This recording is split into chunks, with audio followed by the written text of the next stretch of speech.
தெலுங்குல ரொம்பவே வேகமா வளர்ந்து வரும் நடிகை ரித்து வர்மா. பாட்ஷா தெலுங்கு படத்துல அறிமுகமான ரித்து அதற்கப்புறம் மளமளவென தெலுங்கு படங்கள்ல நடிக்க தொடங்கினாங்க. அவங்க நடித்த பெல்லி சூப்புல அப்படிங்கிற படத்தை பார்த்துட்டு தான் கௌதம் மேனன் ரித்துவை துருவ நட்சத்திரம் படத்துல விக்ரம்க்கு ஜோடியா நடிக்க வச்சிருக்காங்க. துருவ நட்சத்திரம் படத்துல விக்ரம் ஜோடியாக நடித்து வரும் ரித்து வர்மா பாகுபலி 2 படத்திலையும் முக்கியமான கேரக்டர்ல நடிச்சிருக்காங்க. இது தவிர சைனா அப்படிங்கிற படத்துல கலையரசனுக்கு ஜோடியாக நடிச்சிட்டு இருக்காங்க.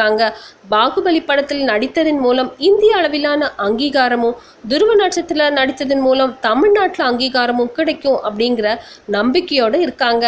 கௌதம் ஹீரோயின்கள் எப்போதுமே நல்ல இடத்துக்கு வருவாங்க, நானும் கண்டிப்பா வருவேன் அப்படிங்கிற பெரிய நம்பிக்கையில இருக்காங்க.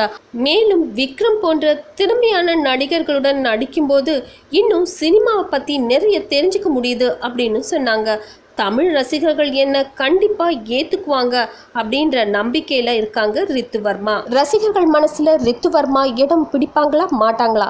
கமெண்ட்ஸ் சொல்லுங்க. மேலும் நேட்டிவி ஃபார் யூ சேனலை சப்ஸ்கிரைப் பண்ணுங்க.